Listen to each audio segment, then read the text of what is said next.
It's Wednesday, April 20th, 2022, and this is Talk Commerce.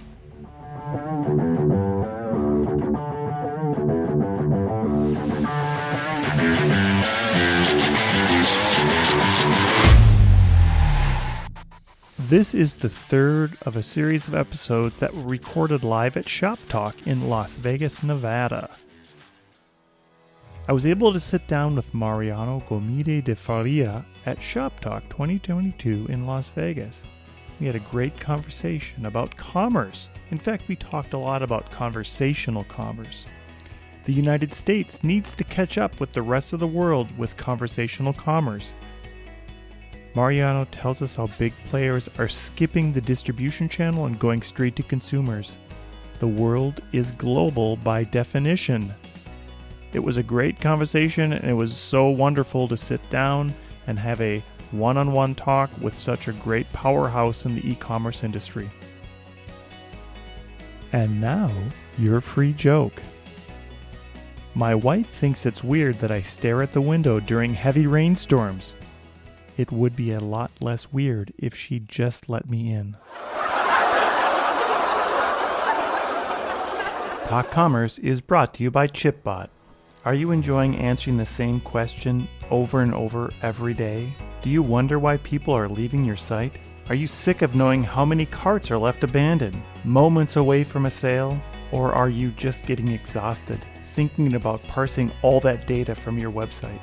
I recently found this great tool that I installed on the Talk Commerce website. You can see it live right now at talk-commerce.com. ChipBot Pylons and ChipBot Nexus are two tools integrated into one plugin that helps you manage your site smarter. It took me less than 15 minutes to configure and install. I have a thumbnail video that I recorded myself, and I can instruct visitors on something to do and an action to take. You also have the option of configuring different action items like send me an email. Through ChipBot Nexus, I can answer questions, and more importantly, I can learn from my clients by listening to what they are asking for. And if you thought it couldn't get any better, you can log into your dashboard and get metrics on what your visitors are doing on your site. During the installation process, I got fantastic support, and ChipBot helped me to make my bot even better. Try it today, it's free. Go to getchipbot.com and sign up today. That's getchipbot.com. GETCHIPBOT.com. My name is Brent Peterson, and I'm your host. Please remember to subscribe wherever you download your podcasts. And now, Talk Commerce. Welcome to this mobile episode of Talk Commerce. I have Mariano Faria. Yes. De Co-founder and co-CEO of Vitex. Faria de... Gomide de Faria. Yes. Or, I'm sorry. Obrigado. Thank you. Very kind. Yes. All right. We are going to talk a little bit today about Vitex and its expansion into the U.S. market and maybe some other topics that come up. Perfect. So it's a pleasure to be with you and talk about commerce. Yeah, Mariano, welcome to Las Vegas. It's great to see you. Tell us a little bit about Vitex and your role with Vitex and a little bit about your background. Perfect. So I'm a founder and co-CEO of the company. We created the company 22 years ago in the year 2000. I am a mechanic engineering. This is my main activity. I donate 3 weeks of my year for education. So I am also a teacher in an institute inside Churchill College in Cambridge. And that's it. That's the only thing that I know what to do in my life, and I'm pretty passionate about it. Now I'm based in New York, but I used to be based in London. Yeah, that's great. And Vitex has been a very strong platform in all of Latin America. And I know I've heard about it a long time ago. So maybe tell us a little bit about your expansion into the U.S. and some of the reasoning behind that.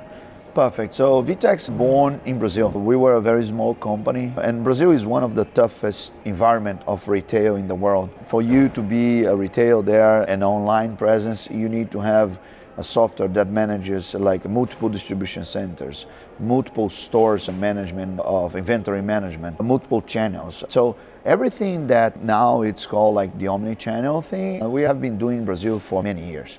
And because of that, we create a software that companies are buying from a Brazilian company. What used to be like the future of e-commerce, they find on VTEX as something that is pretty like ready to use. So the VTEX has expanded from 4 clients in 2007 to around 3,500 clients in more than 38 countries today. It's a big expansion. It is the first time ever a Latin American software company leads an IDC quadrant for one software industry globally, and we are very proud of that. This literally shows that now the world, it is global by definition, and after COVID, actually this becomes much more a reality. So people are buying software from where the software being made, not from where the software being. The industry of software is changing completely. So we will see more and more companies from Latin America, from Eastern Europe,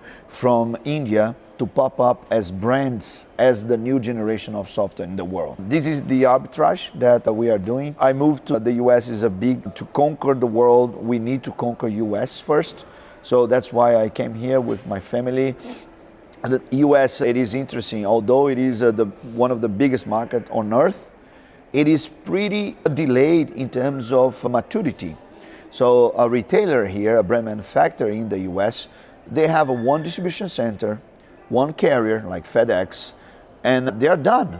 This is not going to be the reality in a few years from now.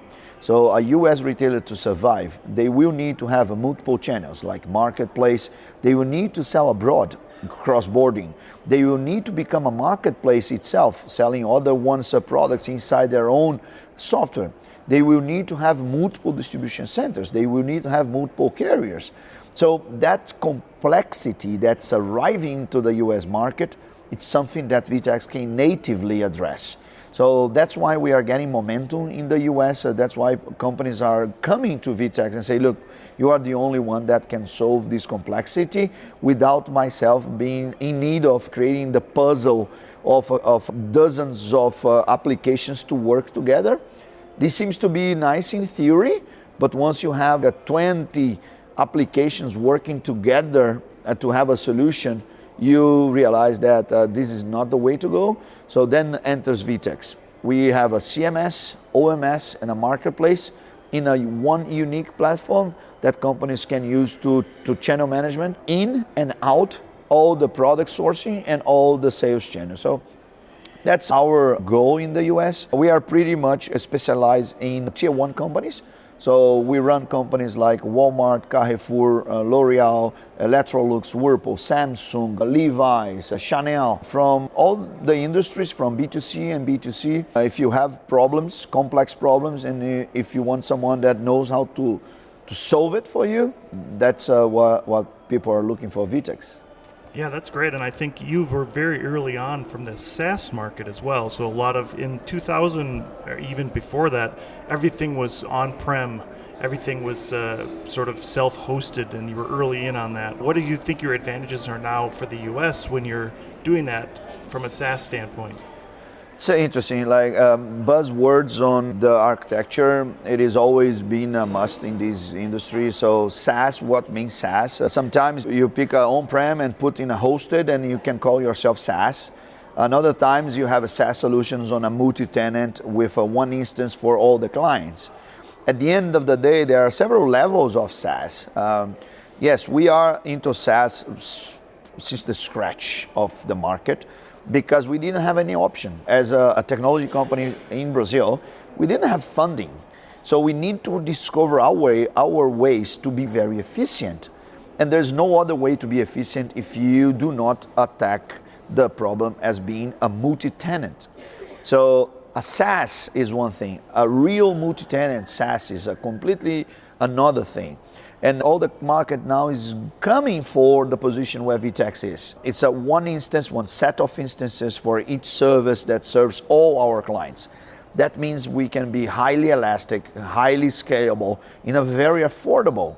And we can make money where the others can do. So At the end of the day, a wave of investment of technology will pass into the retail and the brand manufacturers. And for many years, they didn't make the calculation of what those investments in technology means in terms of costs. Today, you cannot afford to have a full stack technology platform above 1.5%. And if you have 5 or 10 applications that combine will be something that will cost you 3-4%. No retail, no brand in the world has more than 3-4% to pay for technology. So the way we see is that SaaS, multi-tenant, single set of instances for all the clients, it is the only way you can guarantee security, privacy, elasticity, and scalability in the level that the retailers need and under the level of the retailers can pay for it. So we are very proud because, and until today, a lot of people come to us and say, no, but I want to access my database. And say, no, this is a multi-tenant SaaS. You will not access the database. We can access through APIs. You can take the data, but you will not access the database. So we still have a lot of old mentality in the CTOs and CIOs that wants to touch data. And actually, what we are seeing is that with an on-prem or with a custom or with with a headless solution, you end up creating a Frankenstein, where the middleware, it is your main software. And when the middleware is your main software, you are in trouble. We are not passionate about this vision. We are passionate about a composable world where the connections in between the applications are native and the companies do not have to have these in-house. That the multi-tenancy and the elasticity, all the privacy, all the certifications will be under the platform provider shoes, not under the retail shoes. We foresee a world where IT areas in retail and brand manufacturers are much more testers than builders. And if you ask anybody that are developer right now, what do you prefer to do? They are proud of building, but they hate to maintain. They hate to sustain. They just build. But the problem of building is that you need to maintain, and you need to pay very expensive amount of money to keep that thing that you build live. That's the struggle and the bottleneck that the retail are right now. So the headless era will fall and the composability will rise, where the middleware will not be necessary anymore, where the role of the SIs will change from implementators providers, from middleware providers, for app providers. They will transfer knowledge through software. They will not transfer knowledge through hours. Dedication of implementation team. This reality will go down, and this will come fast. In the United States, in the next 3-5 years, we're gonna see a mass transformation of the industry. Yeah, I think it's interesting that you bring up this idea of simplicity as opposed to complexity, because a lot of the other vendors are going towards this no-head model where everything's built in microservices. And I remember speaking to a CTO of a company where he was going to build out individual microservices for every service that he had, and then he'd have to manage all of those services. So I think what your approach, and correct me if I'm wrong, but your approach is that you're simplifying it, but also making it easier and less expensive for the end user or the retailer or whomever is using the platform to maintain over time. Yes, that's the reason we build the VTEX.io. It's a serverless framework where our clients can code, build, but we sustain, we maintain, we protect the privacy and the security, we do the elasticity and the scalability of the solution. So at the end of the day, you need to have a balance in between a very fast speed to market. You need to be able to drop any project, no matter how complex it is, in 4 or 5 months. If you are pursuing like a 1-year project, the project is wrong because reality changed. And if you do for 1 year project, you are committed in a such high value CapEx that you're gonna be passionate about the outcome of it. And you will not allow yourself to judge yourself as you will not allow to recognize your own mistakes. Projects needs to be 4 to 5 months max, no matter what complex it is. And if you have a big project to do, break it down bring to small benches of 3-4 months, go live, prove the value, and be open to be a tester, not a builder anymore.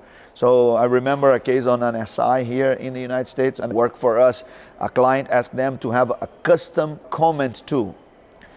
And I asked, what means a custom comment tool? Is pretty standard. We do have 3 or 4 in the world that's well-known, aggregate value in the day one. Say, why do you need a custom comment tool? And the guy said, no, the client believes that they are unique. And I say, all the clients believe they are unique, and all of them are not. So you need to convince the client to get rid of this ego of being unique, because they are not. So let's do fast pages that don't have bugs, pages that deliver the state of art in every single inch of the experience. And you need to react really fast. Look now, for example, the conversational commerce. It's gonna explode in the US. Live commerce, personal shopper, business Apple chat, Apple business chat, WhatsApp stores. This is gonna explode in the US. Browser is gonna be gone. And until now, we're still hearing from big enterprises that they want to have a 2-year project for the front end. A/B test. And I say, what's going to be the A/B test when the browser will not be the main tool? So how are you future-proofing your company? And today, unfortunately, that's not the reality that we are facing. But when the red button was pushed, the survival mode, and I think it is in the edge of it, then a new wave will come. A new wave where you need to do, and in this case that I mentioned about the comment, what the SI should do in this case is to convince the client that there's no way that they're gonna pay $500K to build a tool that's already been proved and well distributed in the world for $500. There's a lot of ego, there's a lot of power in game, because to the CIO to build things, they need headcounts and capex budget. For the SI to build things, they will receive more money. So today, the system feeds the inefficient architecture. And this will change. It's already changing in Latin America, already changing in Asia, is dramatically changing in Europe, and it will come to the United States. So it's gonna be a lot of fun for the next years in the US market, and we couldn't miss that fun, right? We are probably the expression of this composable world, and we want to lead this market here. So it's the right moment. That's why I came here 1.5 years ago, and I'm seeing good results in the field. Do you think some of the things that you're offering are coming from the fact that there's some countries in South America that are emerging? We'll take Bolivia, for example, and a lot of people don't have a desktop computer, so you don't have a choice of building that out, and that a lot of this innovation coming out of Latin America, coming to the US, is because of the fact that people are moving faster. And I think you made a point earlier about the US isn't always mature. It's mature in itself in being a market where we're all using a desktop computer. But other markets like Africa and South America, and you mentioned Asia, are all moving to this mobile market and this conversational market. Maybe talk about how the US could adopt, or what you're doing to help adapt that. Perfect. Let's come back in time. The US don't have a conversational app. The reason is because back there, all the mobile companies allow for free people to just send texts. That was not common in the world. All over the world, to text someone, you pay for that. So that's why companies like WeChat, WhatsApp pop up. And now they control like vast majority of the conversations in the world. In the US, we still have people sending message through the iMessage, through the SMS. So the platform of choice for the US probably will be the Apple platform. And Apple has a very decent conversational tool that's called the Apple Business Chat, and is already in beta for the United States. So the companies that wants to test, it's already there, and it's pretty decent. It's not in the level of WhatsApp, it's not in the level of a WeChat, but it's pretty decent. So this is starting, and you're gonna see that you have already glimpse of this new world. For example, like Instacart, it is there's no browser for Instacart. It is an app, and you declare what you want, and you chat with someone that will curate what you want. So a human interface 101, it's much more efficient than a declaration of browsing and waiting at home. If you don't have the right products, you're gonna miss the product. So let's solve on the fly. So these Apple Business Chat will substitute apps like Instacart, allowing the consumer to access all their providers in a natural language. So if you are missing, interesting is like you go for Instacart, but you always buy from the same provider. So in my case, I'm in Scarsdale, New York. I always buy from Whole Foods. Why should I go to Instacart and pay 20% more to Instacart to buy things from Whole Foods? Whole Foods will not pay 20% anymore. This is just an arbitrage of the market. So what will happen is that Instacart will have their own providers, farms, directly to consumer, and wholesalers will have their own apps. And the apps will not be an app anymore, will be a conversational environment where you just text, I need rice, I need lettuce, I need milk, I need this. And through the conversation, you structure your order. That seems to be, for Americans, quite like a very distant world. Let's see data. In Asia, the conversational market started 7 years ago, representing like 2-3% of the overall GMV of the country in the region. Today, 2022, is going to be the first year that more than 50% of the entire e-commerce through a social commerce, passed through a conversational layer. 7 years later, only something from 0 to more than 50% of the entire market. And I say, oh, what categories should I buy through conversation? The biggest category in Asia is grocery. The second one is beauty. The third one is fashion. So you're gonna buy everything. And if you feel yourself like, oh, I would not buy, probably you said the same thing on mobile. Probably you said the same thing when the browser came and say, no, e-commerce, no. So actually, every 10 to 10 years, we have a mass disruption. The last 10 years, for sure, was the mobile. But what will come for the next 10 years?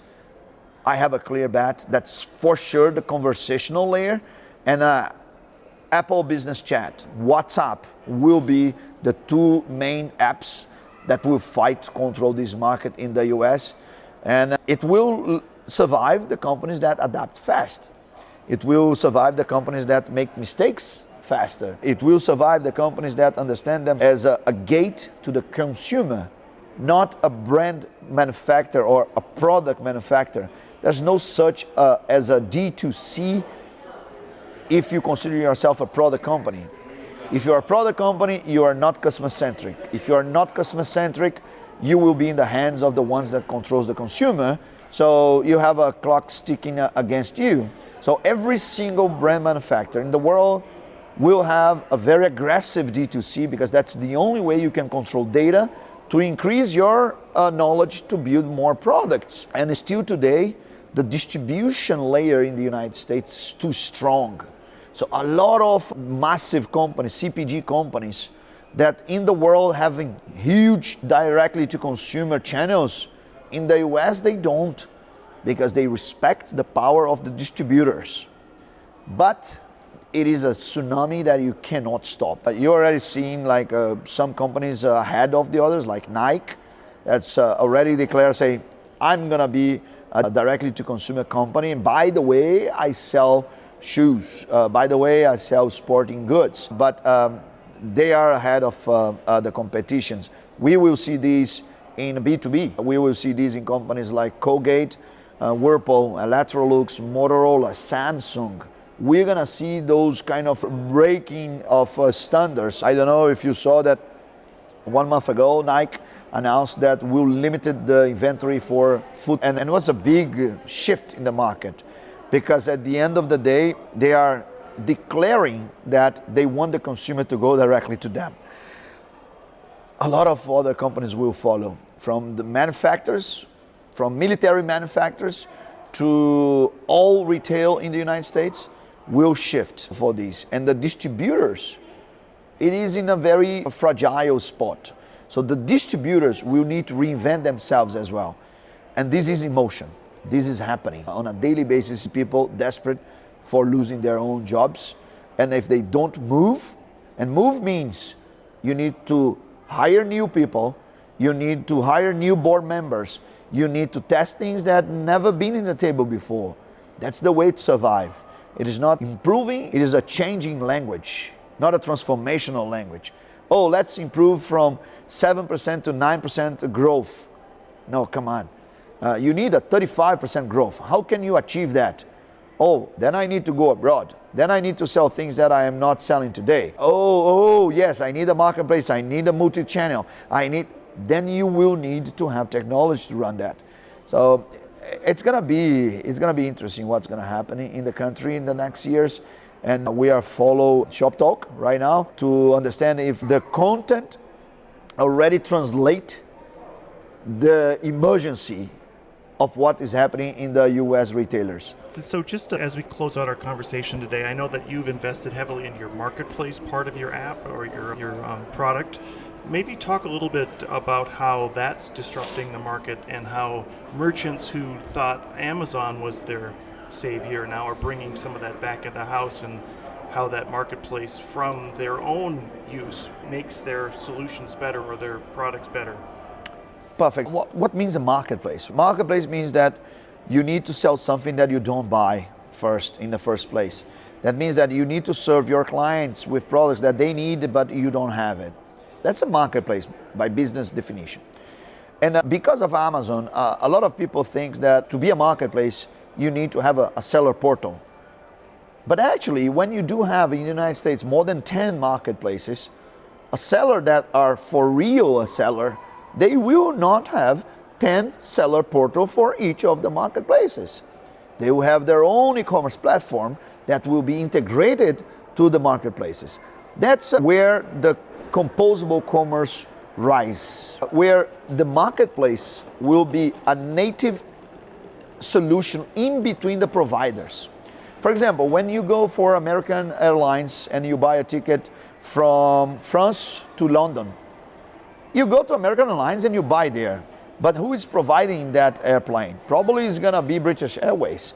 Who is operating that airplane? Probably is going to be Star Alliance. Who is going to build that plane? Probably might be Lufthansa. This ecosystem for the airlines already in place and it's transparent for the end consumer. That will happen with all the retailers. A marketplace is where when a client goes to your webpage and do a search and they have an empty search results, there's where your marketplace starts. Don't start with you say, oh, I need to be a marketplace for 1,000 of sellers. No, starts of what are the products your clients are trying to buy from you that you don't have. And then you just integrate with 1 or 2 sellers that will bring you 100,000 new SKUs. You don't need to have a seller portal. You don't need to have, it is just a pure integration. And these connect the world, it is already there. So for example, if you come to Vitex and you want to go to Europe, we do have hundreds of retailers already integrated. If you come to Latin America, we do have thousands of retailers already integrated. And then, for example, if I am retail on the grocery in the United States and I want to sell the best coffee in the world for my consumers, where are the best coffee in the world? Ethiopia, Colombia, Brazil. The best brands of coffee in the world in Italy. So I will integrate with sellers from those countries to do a cross-border, directly 7 days delivery. You have the best coffee in the world without having any necessity of cash flow to bet in 1 or 2 specific brands. So it's a matter of 1-2 days. You just choose the best coffee makers in the world, put in your website and sell and serve your client. That's the connected world. So that's a marketplace. We saw that happening in Latin America 9 years ago when we first were serving Walmart as a client of our e-commerce platform, and they realized that cash flow is a big thing. And they asked us to integrate with a lot of other providers. There started the marketplace. After 9 years, marketplace now is a buzzword. And every single e-commerce manager says, I want to be a marketplace. But what it means, if you go for every single marketplace on earth, you're gonna see that more than 90% of the transactions pass through an integration, not a seller portal.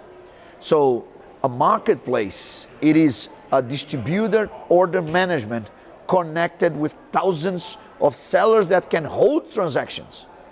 It is not the small, tiny seller that will come and have a limited inventory that you will thrive as a marketplace. No, it is with the biggest distributors, the biggest brand manufacturers that you're gonna integrate and add as a complementary category for your offering.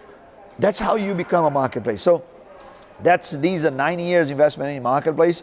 Now position VTEX as a native functionality. So marketplace is not a category of e-commerce. Marketplace, it is a basic functionality of all e-commerce, digital e-commerce platforms in the world. For example, Salesforce 1 month ago just bought a Brazilian marketplace platform. And they will bring these and become a native marketplace ready platform as well, as all the other platforms are doing it. Marketplace is as basic as a browser checkout. As channel management, it is as basic as a browser checkout. And nowadays, that's the beauty. A lot of things that didn't seem to be basic, now it is mandatory basic. And the companies cannot afford to have, just to finish our conversation, we won a client in the West Coast that was having an RFP, and they invited like 9 companies to fulfill all the pieces that they wanted. And suddenly they pop up with VTEX and say, could you do a demo?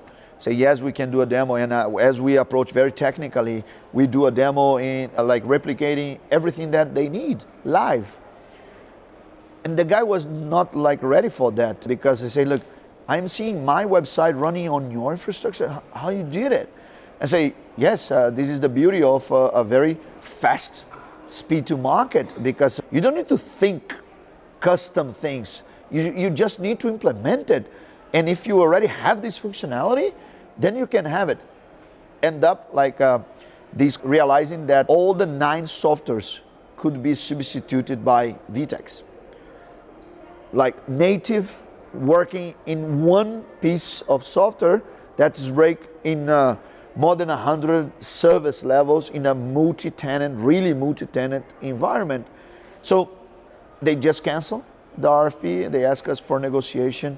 So that's the beauty of this category that we are calling the DCP, the digital commerce platforms. Salesforce will come for that, SAP will come for that, VTEX is going for that, all the other providers will come for that, where one software provides channel management in and out and will become the single panel for every order in the company. So that's the future we are betting. Complexity will increase, and if you have a simple solution to address complexity, you will try. We are very enthusiastic for the future. Yeah, and I can hear it in your voice. It's very exciting to speak to you. As we close out, I wanted to show you my socks today. Oh, you are well branded. My VTEX socks, yes. I'm also, with full transparency, we are a VTEX partner. Nice. And we enjoy your platform very much, and I thank you so much for taking some time out of your busy day here at ShopTalk and having this conversation. I have so many more questions that I could ask, but again, it's a pleasure. It's a pleasure. It was really nice. Good, thank you. Thank you again for listening. My name is Brent Peterson, and it has been my pleasure to be your host today. Please rate and subscribe to Talk Commerce. New shows out every week.